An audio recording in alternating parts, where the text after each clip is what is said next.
best period in hip hop is the period before recorded rap, hands down. It was exciting, it was innovating. It was a dichotomy of depression, but mixed with aggression and celebration and do the best we can. It was very inspirational.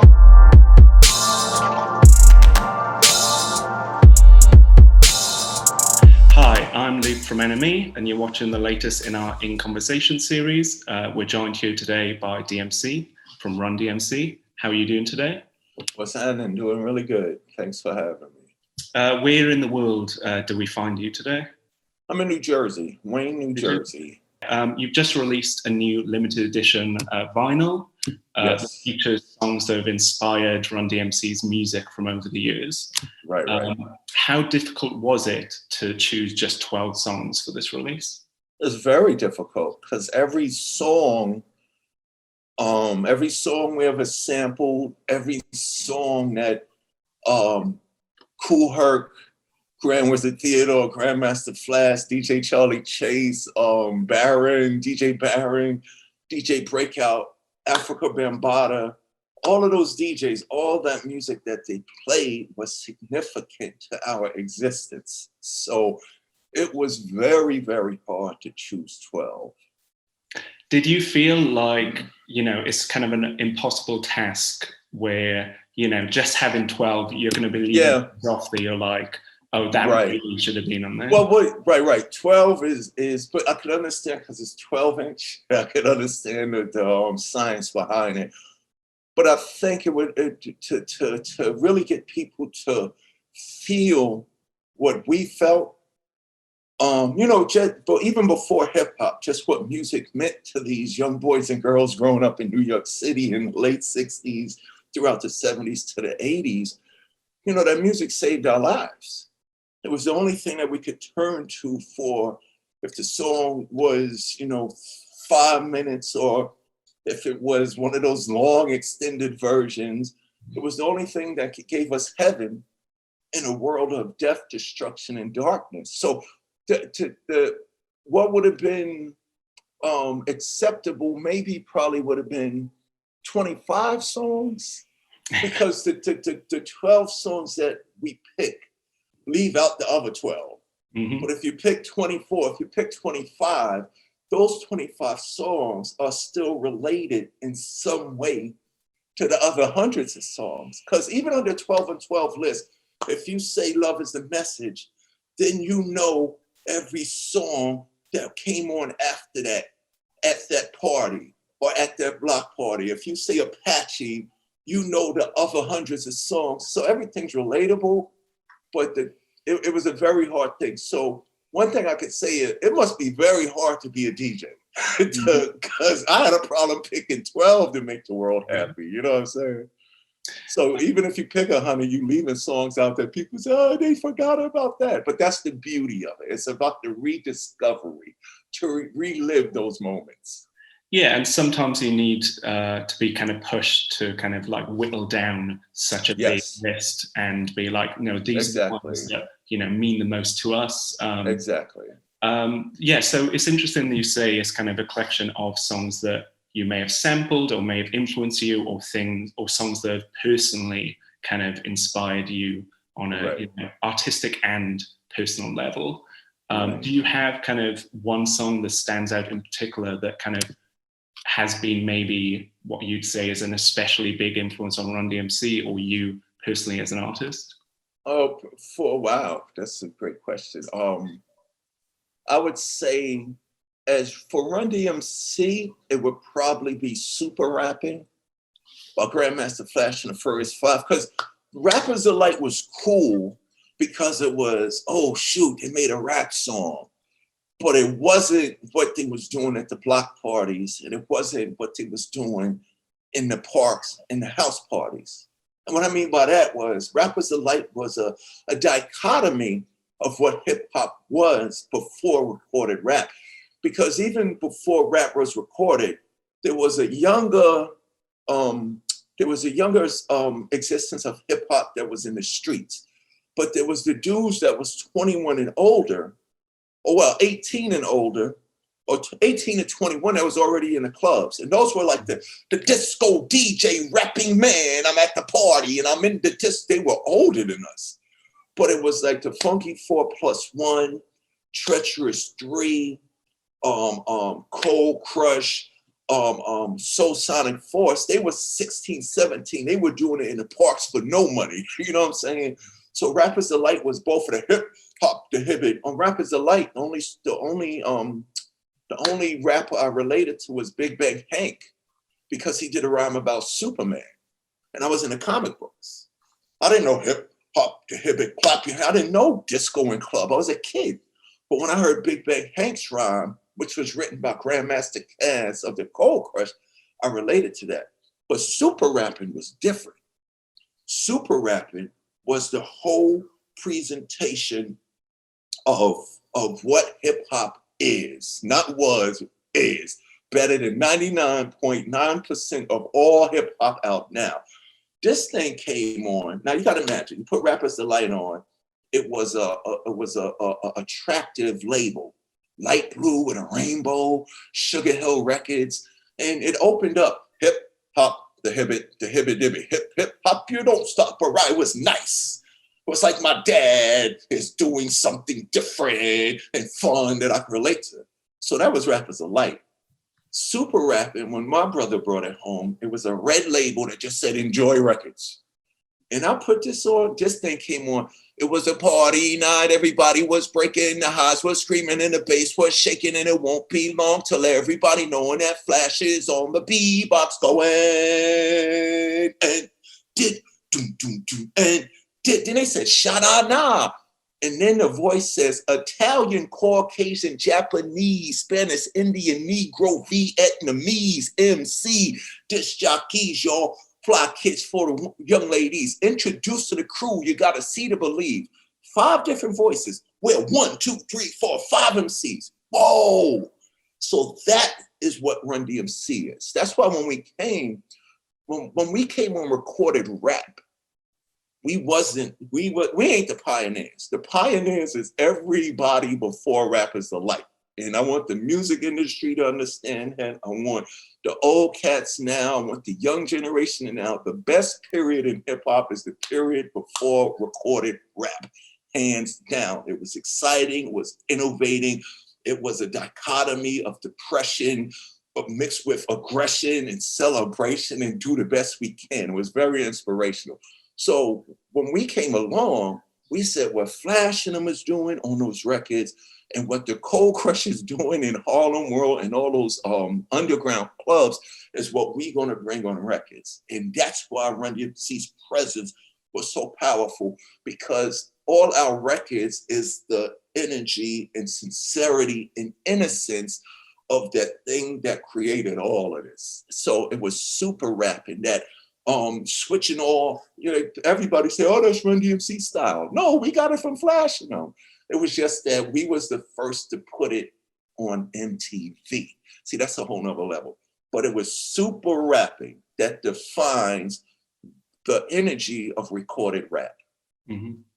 Yeah, and it's really interesting hearing you kind of, so openly pay tribute to, those that came before you and that paved the way for you when, as you say, you're seen by many now as paving the way for most hip hop artists now. Because everybody got to see us. It was like, whoa, but they didn't see where we got it from. Yeah. So yeah. It's a responsibility thing. Like, of course you're supposed to change and do your own thing, but you're always supposed to keep the seeds and the roots, you know what I'm saying, of the foundation that allows something to come to fruition and existence in the first place. And I think that's what Run-DMC did. We was DJing and MC. We wasn't rappers. Jay was a DJ, we were MCs. So even if we made a rock box or a tricky or a Suck MCs, it wasn't just about us, it was the way we did it. Yeah, and obviously Run-DMC's, whole style has been kind of a melting pot of genres and sounds, and like you say, bringing in influences from here, there, and everywhere, and making it this one cohesive thing. And what's interesting is you can see that in this record and your selection of tracks, you know, everything from, you know, as you say, Sugar Hill Gang to like Kenny G. But one interesting thing that may surprise people is the Kraftwerk inclusion. How would you say Kraftwerk influenced Run-DMC? Kraftwerk created hip hop. Kraftwerk created hip hop. You know, if you look at the early days of hip hop, Crash Crew was just as influential in sound, vibe, sonics, and feel as James Brown was. If you listen to Planet Rock, that's Trans-Europe Express sample mixed up with European, German, UK, electronic, club dance music. So I think what Kraftwerk, and another thing I found out recently, somebody interviewed one of the guys from Kraftwerk about a month ago, and they was a foundation of hip hop, not just because of their music. I found out that Kraftwerk themselves built their own machines and computers. They did the same thing the young boys and girls in the Bronx was doing at the beginning of hip hop. So that tells you that it's about the feeling. They was doing that. We didn't have studios, but we heard their music, but it was something in the music that connected us. So Kraftwerk's production, Kraftwerk's sound, and Kraftwerk's presence was synonymous with the feelings of all of those boys and girls in the 70s that created. And if you listen throughout the early days of hip hop, and if you listen into the latter years, when you go into the producers like Mantronix, when you go into producers, a lot of the West Coast producers, when you go into the early days of hip hop, and after that whole rush, you know, Run-DMC, we just threw it back to the beats.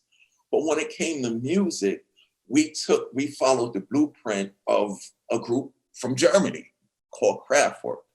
Trans-Europe Express was one of those songs that played in every park and block party. And it was the anthem song. The DJs would throw it on in the whole neighborhood from 10-mile radius in north, south, east, and west. When they heard Kraftwerk, that meant go to the park. So when we started sampling, you know, especially when Africa Bambaataa and Soul Sonic first started making their records, and Arthur Baker was sitting there, I guess when he was coming up, yo, what we gonna do with Planet Rock? How we gonna make this record? We gotta use Kraftwerk. So Kraftwerk's, the culture that Kraftwerk came out of was the exact same feeling that the hip hop culture was beginning to give birth to. Planet Rock used Kraftwerk's Trans-Europe Express. Going back to super rapping, Grandmaster Flash and them used a song that's a selection on this 12 on 12 too, 7 minutes of funk. Boom, boom, boom, boom, boom, boom, boom, boom, boom, boom, boom, boom, boom. That was super rapping. So when Flash and them put that record out, everybody that heard, it wasn't the original song that was off the record. The producers of Super Rapping played it over. The same way Arthur Baker and them recreated Trans-Europe Express for Planet Rock. So all of this stuff that Run-DMC represented was already being done, but nobody was bold enough to put it on. You know, MTV was influential. White people and black people was already listening and doing the same things, but it was Run-DMC being the first hip hop video on MTV that made people think it was new. But we just let people know, no, it was always there. So Germany, white German people and black people from the Bronx are not different. That's what I'm trying to say. It's really interesting hearing you speak about that. And another interesting thing when I was looking at the record is you have Kenny G featured on there, and which may come as a surprise, like Kraftwerk, to many people who may, you know, not fully understand where Run-DMC come from. And also Kenny G, you know, has a bigger kind of more recent link to hip hop in that he last year surprised a lot of people by featuring on a Kanye West track. What do you think it is about his music that kind of resonates widely across the board? And what does his music mean to you? That's a great question. It's music. It's something it's the horn and the flute and the violin. It's vibration. So, I started as a DJ before I started rhyming. Reverend Run, DJ Run, who was an MC with me, was a DJ. He was Curtis Blow's DJ before he formed his group on Run-DMC. Jam Master Jay was our DJ. So going back to speaking about how hard a DJ's job is, DJs become the best producers because all they know is music.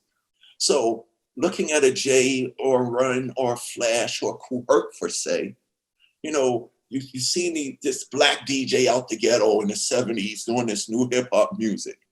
You would only think he would listen to black music, funk and soul, but that's not true. Charlie Chase, Grandmaster Flash, Grand Wizard Theodore, these guys listen to opera. These guys listen to folk music. A lot of our early rhyme routines, we stole from Dylan. We stole from Jim Croce. So Kenny G is music. Hip hop is nothing without music. And once again, these black kids, whether it's a black kid now, whether it's a black kid from Kanye West producer generation, or whether it's a black kid from Kool Herc's generation, people are so caught up in with race that they wouldn't even give a black kid the benefit of a doubt that he listens to Kenny G. You know who Kenny G is, so why would you think that I don't know Kenny? The bottom line is it's music. Kenny G creates great music we can sample. And here's another thing. After we left the block party or after we left the concert, when rap was out, when I come home, the last thing I want to hear is another rapper in myself. So you might just throw on some Kenny G because he has a purpose. He musically has a purpose. But for us, he has a purpose that you think you're just listening to a Kenny G serenade. No, I'm going to take what Kenny just did and throw a beat up under it. You know what I'm saying? So it's an example of the walls of separation and racism being knocked down because of ignorant perception. Kenny G makes beautiful music. Look, our spectrum musically with music, you have a soundtrack that defines your childhood. We all have a soundtrack, but the spectrum and the possibilities of that music goes all the way from James Brown and Chic and Kraftwerk to Kenny G, to Aerosmith's Walk This Way. People don't realize how diverse culture artistically is. And Kenny G is an example of that. But for Kenny, keep making some good music so we can keep sampling your ass, Speaking about Walk This Way, you performed the track with Aerosmith at the Grammys earlier this year, which, yes, seeing how this year has gone, must feel like a very long time ago. Right. That was the last great thing that happened, because after that, everything went haywire. Yeah. How did it feel to reunite? Oh, it was amazing. It was amazing because I've done shows with Aerosmith because I have my own band and I still move around and, I stay on the road. But that was the first time since the Run-DMC Kid Rock Aerosmith tour in 2001, before Jay got shot and killed. That was the first time me, Run, and the band was on stage together. So that was 2001? That was 19 years. It was great. But here's the funny thing. It was just like it was yesterday. People always say, how do you get nervous? Of course you get nervous. But once you get out there, it's just like riding a bike. Do you have any kind of fun anecdotes or tales about, your time, hanging out with Steven Tyler? Steven Tyler, well, here's what it is. Every time that we're with these guys, people gotta understand, Steven Tyler is, ooh, ooh, ooh, ooh, I wanna play, can I play? Oh, I'm coming over, I wanna do it, oh, let me do it, let me try, okay. Steven Tyler's that kid that will come over your house and play with you all day that your mother and father gotta kick out the house. He's that guy. That's his spirit, you know what I'm saying? Very energetic, very enthusiastic, very inquisitive. You know, he's a guy that did country music. You know what I'm saying? Steven Tyler is the blues. Put it like this: Steven Tyler is Kraftwerk, Run-DMC, Kenny G, and James Brown all rolled up into the package of Steven Tyler. But he's very outgoing. Joe Perry, on the other hand, very, very, very, very nice guy. Like I look back when we were actually recording Walk This Way in the studio, you know, Steven Tyler was telling Jay, teach me how to DJ. And I believe there's some footage out there, some B-roll footage from the MTV interview of Jay teaching Steven how to DJ. So Steven Tyler, I'm gonna rap with y'all, this and that. Joe Perry does this. Joe, you okay? Joe, you need anything? A couple hours later, Joe, you sure you're all right? But then when you say, Joe, are you ready to play? All right, here, Joe, here's your guitar, go in the room and, you know, go in the booth, go in the recording studio and do your thing. Turn, playing behind his head, riffing. Then when you done, Joe? And then he just goes and sit down. So there's such a yin and yang of energy. But Steven Tyler is the little kid in all of us. Beautiful souls. And you mentioned Jam Master Jay earlier, and this release is in part a tribute to him. Yep. Are these all songs that would have meant something to him? And are there any songs that you think he would have, if he was still with us today, really fought to be added to the list? Oh, yeah. So it would have been a problem if Jay was involved. Because the thing that was unique about Jay, what people don't notice is, like I said, DJs make the best producers because they know music. And the reason why that we put Jay in the group was that certain DJs when we was growing up could only do hip hop. They could only do the quick mix and scratch. But Jay, what was unique about Jay is Jay could come to the block party and rock all the youth. And then that very same night, go DJ at your grandmother's birthday party. So he would know how to dig in the crate and pull up the Al Green. He would know how to dig in the crate and pull up the Elvis Presley. So I guarantee you, if we spoke to Jay, he would have probably pulled up selections. You know, he'd have probably pulled up some Chuck Berry, or he'd have probably pulled up him and DJ Hurricane for the Beasties. They was always into the reggae scene in the 80s out of the UK. Tiger and all of these, you know, before Shabba Ranks and there was this reggae that was so connected to hip hop, which was we used to come to London and go to this record shop on this. It was this little record shop in the alleyway. You used to have to walk off of Piccadilly Street and go back in. So Jay's selections would have probably been Jamaican. It would have probably been some 50s or 60s, you know, Chubby Checker up in there. And it would have been a problem because, like I said, Jay was a DJ. He was a DJ that could do the wedding. He could do the bar mitzvah. He could do your grandmother's party. And then he could come to the block party and get down. Obviously, Christmas is coming up, and Christmas in Hollis is a all-time classic. Wow, I know. How does it feel to have a song that is religiously played every year and is like a tradition by this point? Right. No, it is. It is. Last year, somebody told me before Run-DMC came along, Christmas traditional records, the ones the world would identify, it was two. It was either Bing Crosby singing I'm dreaming of a white Christmas, or Nat King Cole going chestnuts roasting. Or those were the two significant ones. Now they say it ain't like that no more.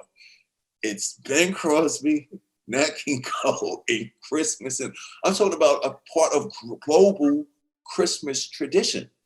Like, it's ridiculous. I can't go to the mall.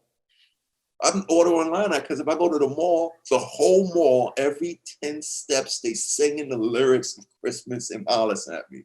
And I'm not just talking about hip hop people, mothers, kids, Muslim people, Asian people. It's Christmas in Hollis. So it wasn't even thought. We thought, okay, this is cool. At first, we didn't want to do it because we thought they was trying to diss rap and make it corny. Oh, y'all want us to do a Christmas record? We don't do Christmas records. But our publicist at the time, Bill Adler, he was he's the reason why we did it, because he was like, I think y'all should rap over this beat. And he played that Backdoor Santa sample. So when we heard that, me and Run immediately sat down and wrote out lyrics. But we didn't think it would be something that would, because it was for the Special Olympics album too, which had Bruce Springsteen and Whitney Houston. We thought it would just be regulated to that for the rest of existence. We had no idea we would have a breakout song that would be part of this world until it ends.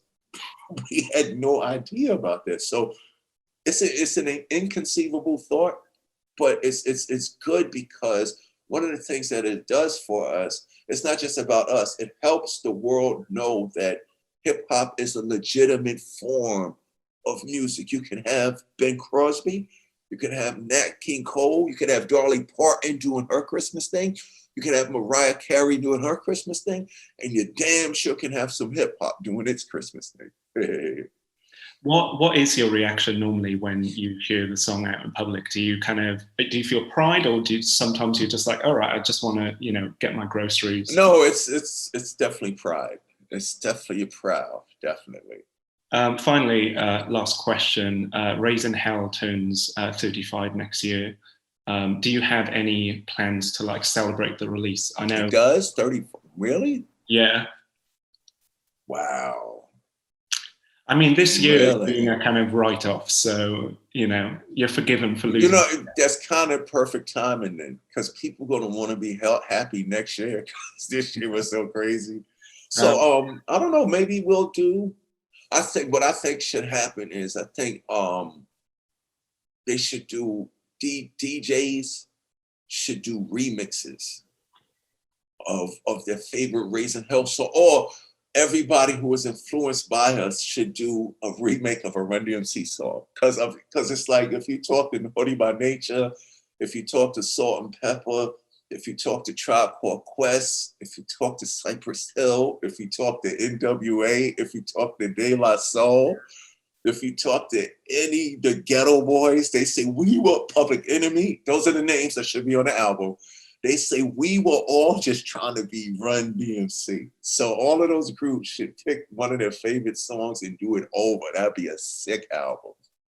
That does sound great. Right? That'll be crazy. Yeah. We'll put the feelers out with this. Yeah, drop it. Yeah, that'll be crazy. Because all of them, even Salt and Pepper, everybody was just trying to be Run-DMC. Well, yeah, thanks so much for speaking to us today, and thanks for watching, everyone at home. And yeah, speak to you soon. Thank you. Keep on rocking.